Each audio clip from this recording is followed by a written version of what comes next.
As a friendly reminder, this content should not serve as any financial advice, and this content is to be used for entertainment and educational purposes only. Check it out.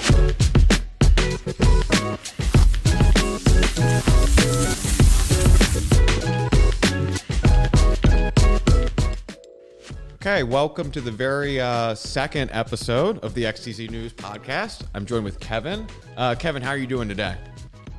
Amazing. Wonderful. How are you? I'm doing excellent. So before we get started, I like to introduce every guest just by talking about how we met. So Kevin actually found me after I wrote a couple of my first articles on Tezos, and he reached out. He really liked the content, and then we just started talking about Tezos. So from your perspective, do you want to tell the audience how we met and how you found me? Yeah, I just saw all this activity going up on lately, something I was waiting for a long time, which is niche content for Tezos News. It was something that was needed. There was a vacancy for it, but I started to see a surge of it amongst you, a couple other writers, and I thought, this is like great. Like, why don't these guys just kind of get together? And then you were like, yeah, we are kind of doing that. Yeah. So, really, I had been following Kevin for maybe like 6 months before we actually had a chance to talk, because Kevin was one of the only, arguably, if not the only, American entrepreneurs working within the Tezos space. So as, a big fan and someone who's very passionate about Tezos, I was following his story, following what he was doing. And it took a lot of time to actually really understand the depth of what Kevin was working on in all of his different projects. So, before we kind of get into all of the exciting work that you're doing, within the Tezos ecosystem, can you tell the audience about what you did before Tezos and what your life was like before you got involved in the ecosystem? Well, yeah. So my background, I have 2 degrees in business. Did my undergrad at USC, where I went to Marshall School of Business, and also School of Cinema Television, where I studied film, actually. So I had that kind of qualitative background. I went to UCLA Anderson for my MBA. I had always worked in the startup fields, tech startups specifically. It's always what I loved. Even when I was consulting, just because I needed stuff to do to pay the bills, it was startup consulting. To me, it's the most exciting space you could be in, to be at the forefront of innovation and advancement and seeing what's happening in the future and signs of it today, and actually being a part of that future as it develops. And so when I got into crypto, to me, this was the future of money. This is something that alleviated problems I had in the past in previous ventures. My first company after college was a fundraising platform before there was a GoFundMe or a Kickstarter or things like that. That's how I cut my teeth, and the problems I had, like getting it going and even maintaining it, and the ultimate problems with it had to do with just how much regulation and just inaccessibility there was to payments for little communities of people who decide to get together in a virtual sense. This is how society changes. It's how it develops. How, if you can have a fund box for a bake sale, why can't you do it for anything else? But that was really, I think that changed my outlook too, because of the people that were using that platform when it was around. They used it to fund their surgeries that they couldn't afford because their medical coverage wouldn't cover it. They used to cover funeral expenses because they were broke and their breadwinner spouse had passed away. So many people just through so many different just respective noble things, but they were on the fringes. Like, these were not things that were necessarily covered by a particular business type or nonprofit type, incorporated status. So it just seemed that the payment systems were not catching up with the change of technology to transform individuals and communities' lives. So I knew this was not an issue that was going to go away, and that's what brought me deeper and deeper into crypto.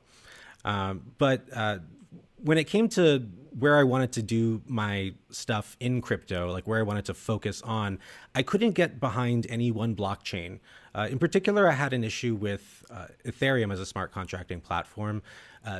and really more not Ethereum per se, more just the attitude toward hard forking and how it was just a good thing and there's nothing else to be said about it. Hard forking when communities split up in crypto, when a few developers and node operators are not content with what's going on in Ethereum and they want to spin off and do their own thing, they hard fork. It could come down to some dramatic votes, and then if like with Bitcoin, with what happens in Ethereum sometimes, and then the people who don't get their way go off and they split off to their own community, wanting to ultimately control the main chain. To me, this was not democracy as it was being hailed. Yes, it's great because people have the ability to do it. Yes, they can go off and innovate in ways that they maybe wouldn't have been able to had they stayed as part of that original community. But this was not leading towards a sustainable growth. Even if in a blockchain project like Ethereum, if like a few developers leave to go and fork and do their own thing, well, sometimes it's like a whole plan you had for the next year or couple of years revolved around the activities of those particular developers. What do you do then? It changes everything. But also the fact that these communities are fracturing just led to more fracturing because people didn't keep more confidence that this would always stay a united community. And then I heard about Tezos and on-chain governance, the ability to propose changes onto the blockchain, to build consensus around it in stages, the ability to refine and iterate those ideas. To me, this was the answer. And I knew from other things I looked into, such as just social psychological studies, people feeling heard and the importance of feeling heard by an individual that allows them to kind of bypass what they would need to vent as just sort of these frustrated actions, something extreme like a hard fork. For a lot of times it's just about that. So I felt that mitigated most of the risk associated with hard forking. And then the idea that this would stay a united community had consequences, good consequences. For one thing, it's much more attractive to financial institutions to know that, yeah, I know this community is going to stay united. And I know I can build my portfolio or these funds on top of something that will always stay one united community. The alternative is antithetical toward what people try to accomplish and assure their client base or investor base in finance. So that's what also got me deeper into not just Tezos, but Tezos DeFi. I had participated in the crowd sale in 2017. In 2018, that's when I first started to take activities up and starting Tezos LA, trying my hand at education ventures for Tezos. But I had known that eventually I wanted to get involved in the world of DeFi, or what was not called DeFi quite then, but back in that space, because that's where I started, and that's what I'd always been following. Not just because I think it's good for communities and individuals, but because I just saw it as the future. This is the gateway to so many other things. And I mean, I think you and I are very similar in the fact that we have this view and this mindset that we're not just looking 1-2 steps forward and even 1-2 years forward. We're constantly looking, 1, 2, 3, 5, 10 years ahead in what that world possibly looks like, and thinking very clearly about all the steps it's going to take to get there. Right. And then you go even deeper in those stages. Like, I know you're probably looking at what does news media look like, and then how many different parts of that there are, and what does scale and capacity lead to in terms of another stage of it, and what are areas that are so far beyond the horizon, but that they're there, that you would get to once you master those steps. You just keep going down the rabbit hole, and then you find 20 other rabbit holes.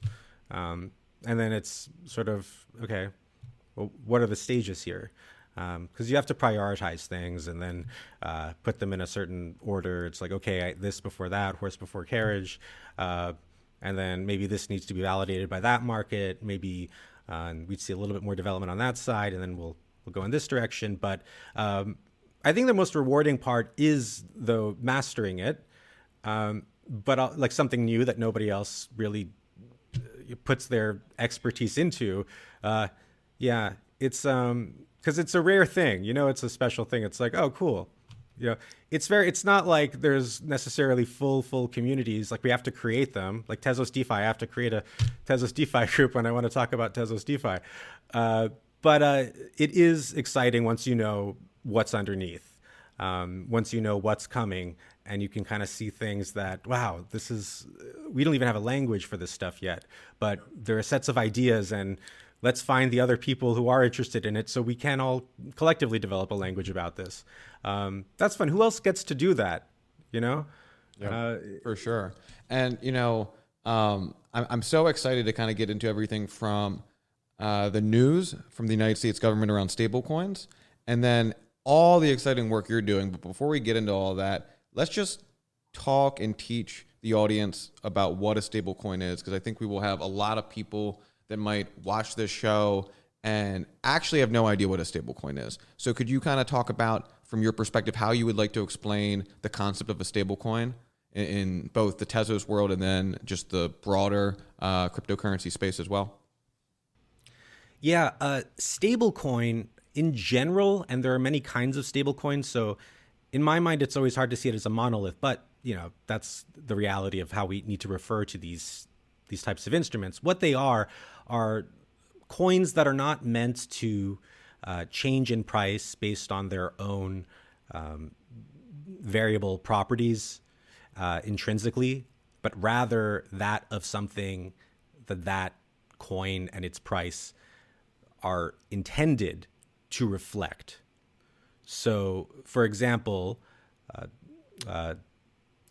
one stablecoin, and stablecoins can be stable pegged, like matching the price of anything. It could be fiat, which is the most popular kind. That is to say, stable money, stable cash, like US dollar. The US dollar stablecoins are the most popular and most liquid and highest volume by far. Tether is the most popular coin in terms of volume. Despite Bitcoin is actually second, and day-to-day volume, and then Ethereum is third. But it could also be another crypto coin. So WBTC is a very popular stable coin, but it is effectively Bitcoin, BTC, that coin. That is stable on the Ethereum network. Yeah, pegged to the price of Bitcoin. But an asset that is representative of another asset. Yeah, some other kind of asset. But I think we'll look back and see that might even be too narrow, because what people are defining as stablecoins are changing. It is getting rather loose. Arthur put out a video a week ago talking about stablecoins. Arthur Brightman, founder of Tezos, so he cut the first minute and a half of it. It's about 14 minutes long. I watched it several times. The first minute and a half is about the fiat-backed stablecoins. Now, also, when I said, let me back up a little bit. When I say that there are different kinds of stablecoins, like they could be pegged to different things, that's one aspect in which there are different kinds. But then there's how do you maintain that? How do you get a market to collectively agree, yes, it is that price. It does reflect that price. What you do is a couple things. There are really only two alternatives, though there are different ways. Ultimately, there are really only two ways. The first way is the fiat-backed way, or the asset-backed way. Like you actually have that hard asset, or it itself represented by something that's backed by another hard asset. That it could be redeemed for that hard asset. So if it's WBTC, it would be backed by actual Bitcoin. If it's USDC or USDC or PAX, it needs to be backed by actual fiat, actual cash, whether that's money in the bank, whatever you could take to the bank. So the other way that's not that. So Arthur talked for the first minute and a half about those kinds of things. And then the other kind that's not that is the kind it's a lot more exciting. It's a lot more interesting. It's a lot more, and this is not my way, by the way. My kind is USDtez is the fiat back kind. It's a lot more participatory, but it can be a lot more dangerous. So that, I think that's why Arthur felt he needed to speak about this, because we might jump into these things and they might be totally fine, but we need to know the risks before we go into them. And that's the Robocoins, the algo coins. And the thing about those coins is, in a way, the intention is that it's not quite pegged to the price, that it's always going to go a little bit above or a little bit below. And that, in fact, spurs activity and internal financial plays that participants can make, so to make money off of those fluctuations. But ultimately, it centers above or below that line. Like if it's a US dollar thing, like DAI, it's going to go above or below that dollar. Now, there's some value to this, because that participation and that sort of decentralization of oracles in a way, and a decentralization of custody in a way, it's censorship resistant, sure. It can be, as Arthur was speaking in depth about, like how, to the extent in which any of these do go towards censorship resistance, it's usable. You could spend it on exchange. The problem is they get toward things like stability fees, because the underlying collateral in which they're built, or there are many ways to construct these things, but generally you're taking the underlying collateral that is Ethereum, or if it's a Tezos-based one, it would be Tez, and you're basically taking out what would be the stable-ish instrument that's supposedly pegged around $1, and that's technically a form of debt. If the underlying collateral goes down in the case of DAI, and this would just be in case of DAI, I don't want to speak of the Tezos ones necessarily, because that information is still coming out. The details are still coming out. But for DAI, if Ethereum's price goes down, the underlying collateral, then you could risk the under-collateralization of the DAI instrument. And then, like, the ways in which they need to solve that, they have to raise stability fees. So then somebody has to pay stability fees. But more realistically, the upped stability fees encourage people to return DAI. And then so that decreases the supply, but then you lose liquidity. So you can stay over the collateralization line, but then you lose liquidity on that basis, just because the underlying asset had declined and they had to take that drastic measure. So really, yeah, so those are the different kinds of stable coins. And we can imagine things like that, but there are different variants of it that are going to be on Tezos that are coming out. Yeah, so that was mostly what Arthur had talked about. So I thought, yeah. I think that's a great deep dive. So from here, I think it's a pretty easy and natural progression to talk about the news from the United States government. On Twitter, just a few days ago, right? From the time of us recording this, my mind was blown. I'm on Twitter and I'm seeing all these government officials and people that represent the United States talking about stablecoins and like excited about it. I mean, so what's your take on this? What do you think? What do you think? What do you think it was going to be? It was just a few weeks ago that there was other news coming out from lawmakers in Congress, in December 2020, nonetheless, but it was a signal in some way, that Stable Act, where they wanted to restrict the activities of stablecoins. So this seems like a very big swing. And keep in mind, the timing of this is still at a point where we're very much in flux. So not just because of government transitions, but also COVID, and there's a lot of stuff to deal with. This is early. So that news, like this news, it's still early. This is much more encouraging.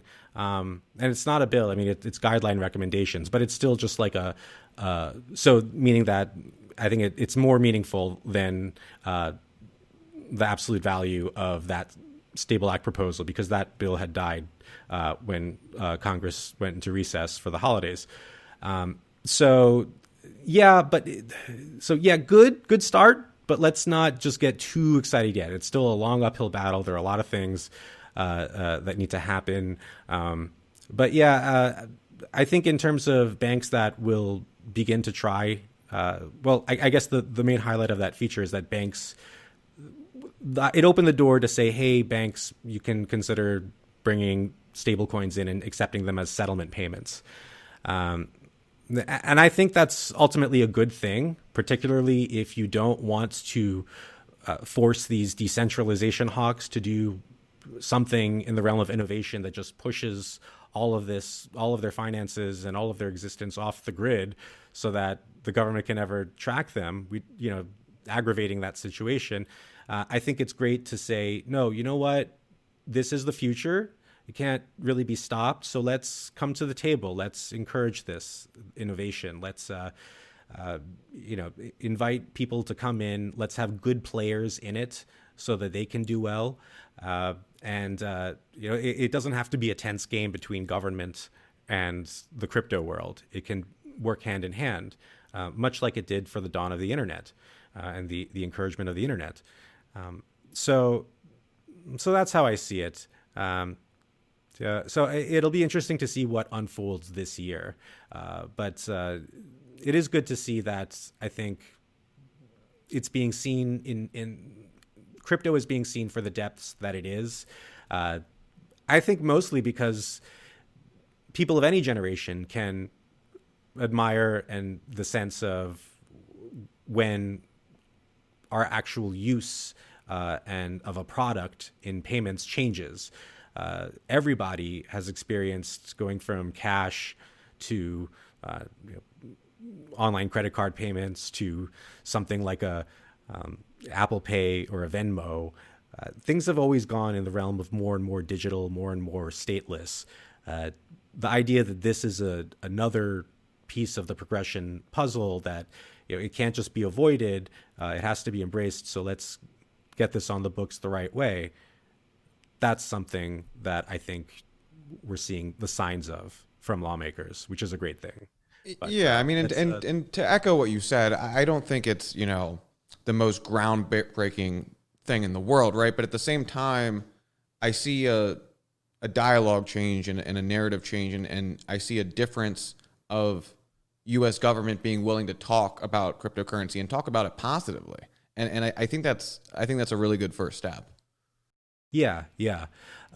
Those that I found that have been resistant toward crypto, I think it just comes from lack of knowledge. Not to say that those are that they lack knowledge or that they aren't extraordinarily intelligent and they don't understand crypto to some degree, but I think the more one understands it, the less there is to resist or to fear, to understand that this does add value for a lot of people. It's not some giant casino, even though some people might exploit it that way. Let's look at this for all the value that it is, what openness can give us. That I think especially many lawmakers come to Congress, or just anyone who comes to Washington, they working within the financial sector for financial regulation and deregulation, they understand the harmony of the balances between the free market and government-controlled security. And they can see that, yeah, we can do this the right way. Maybe this is actually the answer to a lot of the things that we struggled with coming here and trying to get things done.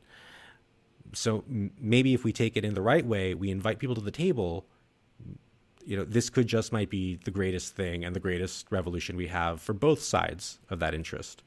Yeah, and I couldn't agree more. I just think some people need to see government officials and see people that are in positions of power speaking up, because then that gives them a little bit of energy and possibly excitement to speak up themselves. Right. Yeah. It takes, I think, bravery on the front of people's like, okay, well, I know this is fine. I know this is a good thing to speak up about this, but they don't want to be misconstrued in some way. Or those who maybe understand it less than them might see that as like, oh, why are, I've seen politicians marred by this, by being slightly less than completely dismissive of crypto. It's like, oh, why are they aligning themselves with the Silk Road and the dark web? completely unfair and ridiculous. And we hear a lot less of that now. But just as an extreme example, that's why I think a lot of change-minded people are hesitant to pronounce and move toward change. Not because they don't want to, but because they're worried about what happens and why not stay in the safe zone. But there are those out there that are pushing for movements, for changes on that front. So that's a good thing. So I know we have a lot of exciting work that you've been doing to talk about, but I think a good place to start would be to talk about your work with Tezos Stablecoins. So you want to tell the audience about what your journey has been with that and where we can go from here? Yeah, so Tezos Stablecoins, the way it's structured is there's USDtez, there's ETHtez, there are a number of stablecoins that are out now and are coming out further from this family of assets. And these coins are under a family called StableTez. So Tezos Stablecoins, StableTez, right? If you want to see the full suite, you can go to StableTez.com. So StableTez in itself, that was where it all started, because I knew that before we could do anything else, we needed to have the stable coins. And also, to me, the coins were interesting as a product, because it lived everywhere. A coin is in the block explorer, a coin is in the wallet, a coin is on the exchanges, a coin can have articles, media coverage that for analysis that can go in towards data platforms, doing analytics, things like that. To me, that was part of the appeal, but also I just knew how instrumental it was, a USD stablecoin was, toward the massive growth of finance overall. But then it started to dawn on me that, but what are the other aspects? Where does this lead to? What's the natural progression, as opposed to just let's try everything, see what sticks. There was a lot of talk at that time when I started doing USDtez, which was the beginning of the project. I first announced it in, I believe, late spring 2019, that USDtz, that was the first article. Or maybe summer. So yeah, I believe it was the summer of 2019. Time moves fast here, huh? Yeah, it's all kind of blended into one. And what a 2020 we had. And there was a lot of talk at that time, that summer, about STOs, because there was that elevated returns announcement, and that Aspen coin was coming out, and STOs, tokenization, real estate tokenization. Those were the big Tezos headlines at the time. And to me, it was like, that's great, but I don't think there's going to be a big hungry market for it quite yet. I hadn't seen that demand in the crypto community. It was more about, I guess, what was turning towards DeFi at the time. DeFi became a kind of a collective thing, I guess, in the spring, back when they say compound and the release of the comp token really spurred it all. And we've grown 100x since then. But to me, it was those types of tokenizing, those types of real assets. It wasn't really time for that quite yet. But they will play a very interesting role, and I can get to that later as time comes. So focusing on the stablecoin, I spent the rest of that year just putting together all the pieces, understanding the landscape, going through white paper version after white paper version, iterating ideas again and again, going through the different models of stablecoins and understanding, okay, well, this is the route I want to take. And why I went toward the fiat-backed route was because I think for a lot of the reasons that Arthur had outlined, just how tricky it was. Also, Arthur was he still is planning to do on checkers. That to me, it was like, okay, yeah, that makes sense. But also I was seeing the relationship between DAI and USDC, or DAI and Tether. And the reason why Tether and USDC were scaling so fast is because there's really no limit to how much they can scale. Ultimately, these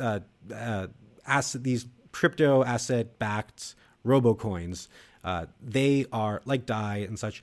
They're ultimately a function of that value underneath. So, I mean, you're not going to be able to scale DAI beyond, or single collateral DAI beyond the price of the amount of ETH and the market cap of ETH. But you could do that with Tether. Tether could exceed the market cap of Ethereum on its own. USDC could exceed the market cap of Ethereum on its own. Collectively, all the ERC20s have already exceeded the market cap of Ethereum, of ETH, I mean. And do you think that's July, a fundamental that was the point when that happened? Do you think that's a fundamental problem? They have their place, but I think if you're going to the area of like commerce or finance, like building stuff on top of other stuff, on top of other stuff, on top of the building blocks that are stablecoins, you want, and the Robocoins themselves, you want to have a layer that you know is a constant and you can count on really just as much as you can count on fiat. So like they both need to be there. There are aspects to the Robocoin that are, I think, how do I say this? It's a Robocoin can be more participatory, more volume. It can become its own little community, its own little internal economy, like a little sort of self-powering battery for stabilizing a price of finance and taking out debt. And they're basically a cross between a lending system and a stablecoin. But what allows them to scale is knowing that there is an underlying layer or an alternative layer that is just always going to constantly be that price because it's pegged to something hard. I think the problems that could emerge, and this is what prompted Arthur to come out with that video, and he never mentioned anybody specific, by the way. He never named any kind of a name. He was just seeing, okay, this is bubbling up a lot. It'll probably be bubbling up a lot more. There are a lot of things that people have to be cautious of when they're evaluating these systems. And I agree with that. That's definitely the case. And a lot of things we also just kind of have to see, run through test nets and move out into the publics. But it's fine there are plenty of DeFi applications that are very popular and do well, but they say, look, don't, this is a beta, nothing's guaranteed, do this at your own risk, don't put any more money than you plan on losing.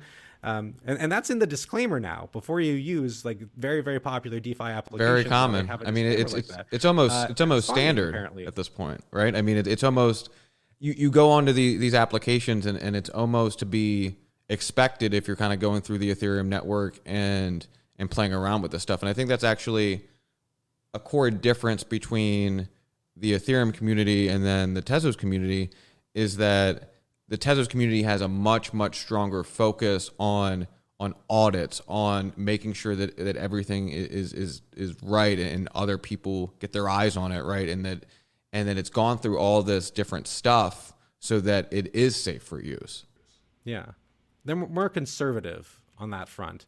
And I think the conservatism, it's the effect of the on-chain governance in a good way, in that we can afford to be that conservative. We have the luxury of time. We don't have to constantly be competing with a million other things externally and a million other things internally to make sure that it doesn't fork. We can take confidence that we'll stay together and that teams will execute and that we can perfect the process for whatever it is we're trying to implement, whatever upgrade we want to bring in to the protocol, whatever mechanisms towards our sub-communities, like the DeFi sub-community, I guess.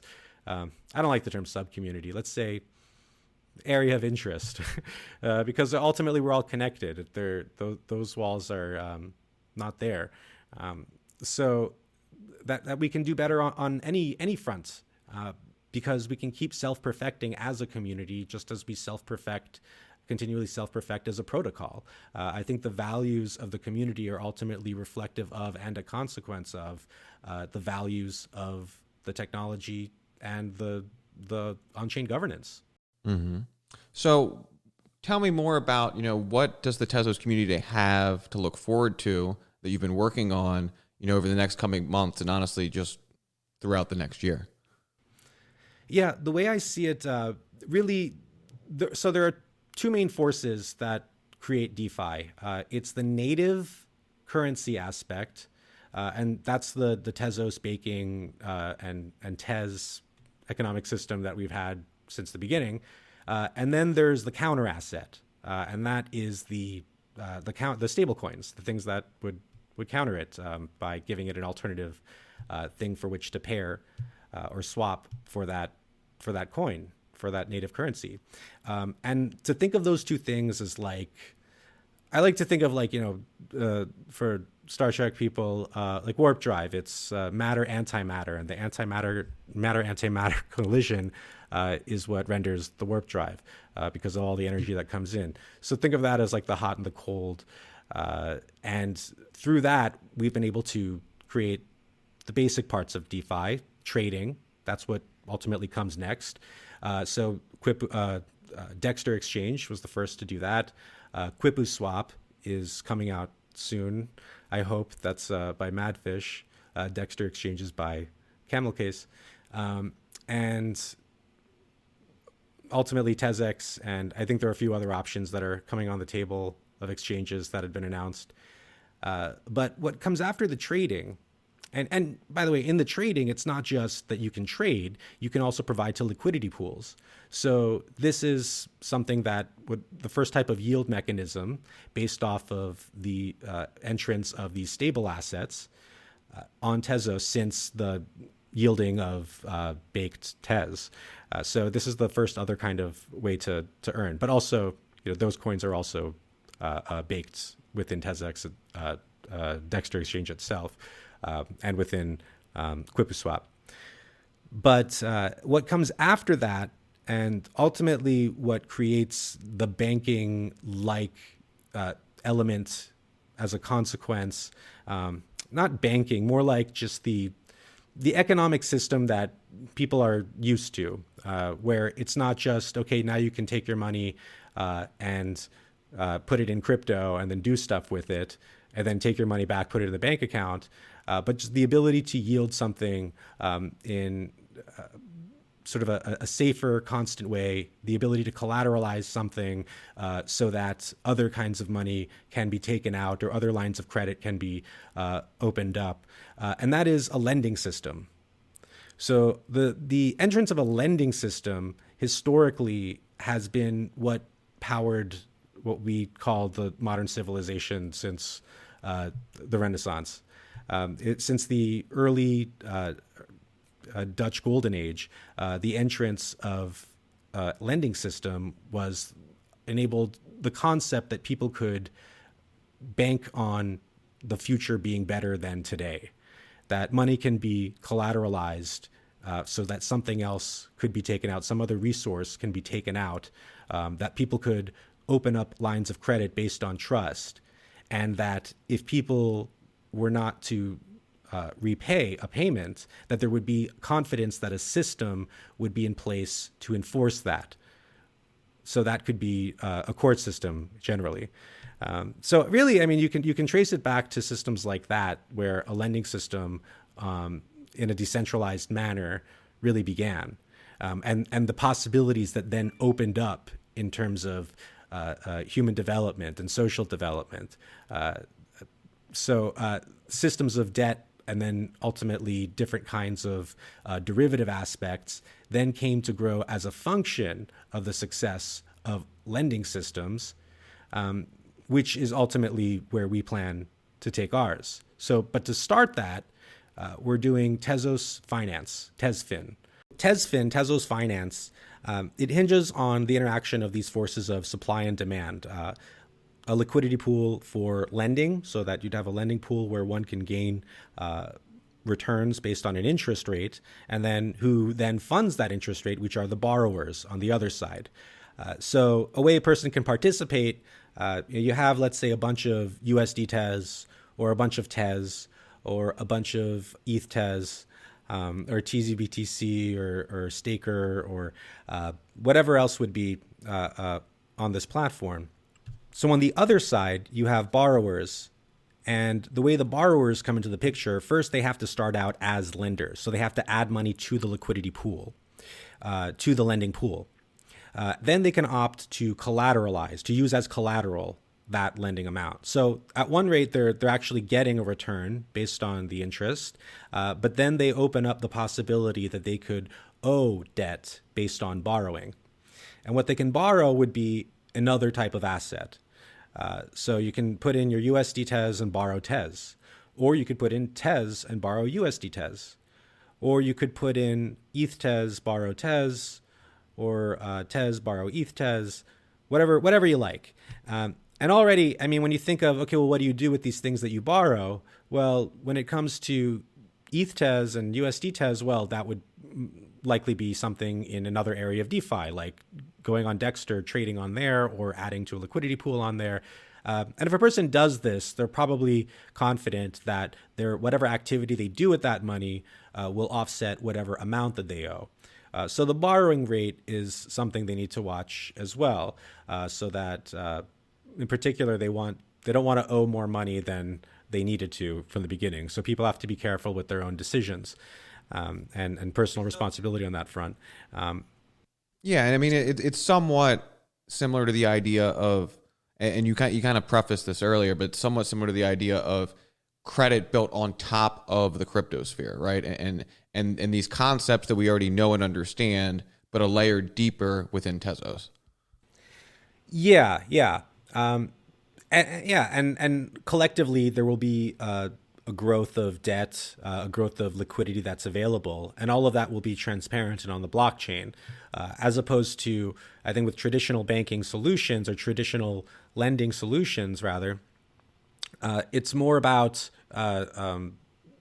not that, really, like how much can they get away with? Yes, there are more responsible banks than others. Yes, there are more responsible credit or lending institutions than others. But the idea is we don't know, and we can only operate within those systems if we just trust on the outset, like, well, they got to be doing something right. They're here and they're polished, aren't they? It's like, no, that doesn't. You don't know what they're doing. Like banks can lend out so much. Banks only need to keep a 20% reserve at all times because they're statistically confident that there won't be a bank run that asks for more than that amount of money in any given cycle. And if there is, they're so confident of that, and so is the Federal Reserve System, that they have insurance on that front, FDIC insurance. We can ensure that kind of confidence for underwriting in other ways, as opposed to the confidence of knowing that, okay, there's a government there that can just always bail you out, which may not necessarily be true for one thing, and is very challenging and irresponsible for another if we continue on that path. But there's a blockchain, and just as sure as I know there's going to be a new block coming up, I can be sure that this blockchain will be here. Just like as I can, as opposed to just trusting that in something like a T-bill that is backed by the quote full faith and credit of the United States, end quote. Not that there's anything wrong with that, but we can do it better. We can do something mathematical that would assure that type of statistical confidence that a note will be able to be repaid, that a debt will be repaid, that an instrument like a bond or a bill can be repaid. And that's where we cross into the section after imagine a scaled TezFin universe that we can get to Tezos bonds. And for that, we have a site that's pretty skeletal now, but it's Tezos.bond. And that's when we get to the point where we can make these sort of index statistical analysis of what's happening on these lending pools on TezFin and start to assign fixed rate bonds, or a decentralized way in which other participants can come in and establish fixed rate bonds based on that. But still the same rules of having to collateralize some asset in case of non-remittance, like that would have to apply as well. And why that matters so much to have this differential between the fixed rate and the floating rate, and you could do those fixed rate bonds now, but they're not based on something organic to the system that can scale. But if they are based on TezFin, they can. I hope that makes sense. So as that grows, and as we have the fixed rate bonds and the floating rate bonds, floating rate lending and fixed rate lending, we can then have all the elements we need to do derivatives. When looking at securities, STOs, as I mentioned back in 20, were very popular. Well, what is an STO? Security token offering. What are securities? There's three kinds. There's equity securities, there's debt securities, and there's derivatives. And so when we think of debt securities, I mean, we're talking bonds, basically. Equity securities, we're talking these governance tokens. We're talking about, just these positive value assets. But bonds are like really, that's the contract part of a smart contract. I mean, because it's based on these like conditionals of time and change, and there are many ways to structure them. But once you have combinations of this stuff, you can then go on to do things like forwards and futures. You can do options pools based on statistical results. There are all kinds of things you can do with derivatives. And it just, once you get to the point of derivatives, like that's really most of what finance is. It's derivatives. That's why that matters so much. And that's also like, I mean, I'm talking like 20 times bigger than everything else. That's what I mean. And I think like the biggest problem in the financial ecosystem is not so much like, oh, the bank doesn't give a good enough of a savings account rate, or that, oh, they don't keep full reserves. Those things are really, the problem is that derivatives world is so convoluted and messy, and you don't know what's going on there, that that's what led to the problems, the financial collapse of 2007, 2008 and onward. That's what has been leading to a lot of, I think, the most ominous predictions that anyone has these days. It's based on all the convolution of derivatives. So I think we can get to a clean, healthy system, but we need definitely a clean, healthy, robust infrastructure to get there. And by getting there, we need hard asset collateralized stablecoins. We need a confident, frictionless way of getting from asset type to asset type. We need a lending system that's sound and based off of those hard assets. And then from there, we can make confident, scalable, fixed rate product options for the decentralized community. And then we can have a solid place to begin derivatives building and all that growth that is to come. That's why I feel this trifecta is so important, and completing that trifecta is very important, which is why I put so much emphasis behind TezFin as where all of this stuff has been leading to, in a way. But even that, like TezFin and TezFin and TezX and StableTez, these are all leading to the derivatives area. And where does that go? Because after finance really embraces a new technology, as they do in every single era of technology shift, everything from ticker tape to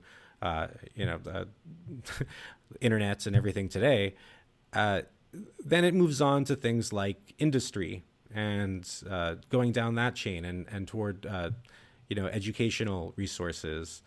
So ultimately, you get to the very, very nitty-gritty consumer level. But everything really starts here. It always starts with finance. Finance gets to bankroll the rest. So yeah, that's where we're going. Sounds like you got not only the vision for the next couple of months, but light years ahead. So, I'm going to have to ask you the same question I'm going to ask everyone else. If I flew out to LA to visit you, where would you take me to eat, and what would we have to have together that I can't get anywhere else in the world? Are we assuming COVID is contained and we're both vaccinated and all that? Okay. I would take you to the spot on Ventura Boulevard, 17200 Ventura Boulevard. It's the best Middle Eastern food, like the best Persian food you can get, but it's not really necessarily a Persian place. And it's a hookah place. And they build it around this balcony of like one of those kind of outdoor malls. Sounds weird, but yeah, so it just kind of feels like you're on a cliff, but you're not. Yeah. That's so what I miss. What do you get there when you go there? It sounds like all the food is good. I don't know. They got the best chefs. I mean, sometimes I'll be less content there with the salad. Like I'll say this is the best salad in LA, as I would with the kebab, and I'd say like this is better than most Persian restaurants. That's yeah. Miss going places, man. Miss doing things. Thank you. No, I for sure. So, and finally to wrap it up, If people want to find more information about you, your work, and what you're doing, where can they find you and where can they find your work? You can find me on Twitter at KMEHRABI. Yeah, drop me a line there. That's usually the best place. Business stuff, LinkedIn, that tends to be the right place to go. Yeah, and to check all the stable tech stuff, you can go to stable.tech. StableTech, it's Tezos Stable Technologies. That's the coordinating institution for my company, Wealthchain, Cryptonomic, Tokensoft, and all the partners associated with these Tezos DeFi projects. And it in itself, StableTech, is funded and owned by the Tezos Stablecoin Foundation, which is a growing foundation now, and which we expect to be able to provide grants and solutions for the developer and entrepreneurial community for Tezos, specifically in the area of, and exclusively in the area of DeFi. So check it all out. A lot of news to come. But yeah, ETHtz is out now. Volume is pretty strong and it's growing. Liquidity pools are growing. And USDtez, the old classic where it all started, is also having a record month. Just hit a new all-time high for a month, and it's only the first week of January. That's pretty cool. So thank you. Really appreciate your time. Thank you for coming on the show, and I wish you the very best in your efforts to expand the Tezos ecosystem. Oh, thank you so much, and I'm glad to do it. Thank you for having me on the second episode. It's an honor. I'm really excited for XTZ.News. I think this will be our CNBC. This will be the place we go to. I think traders and investors, they'll have their charts open, but if they're wise and they understand Tezos, they'll also have on one of their 5 monitors one screen for XTZ.News. So thank you. I appreciate that. It's all coming. You're building it, man. You're doing it. Well, on that note, cheers, and I hope everyone has an excellent day, evening, night, wherever you're located at in this universe. Good night. Have a pleasant tomorrow.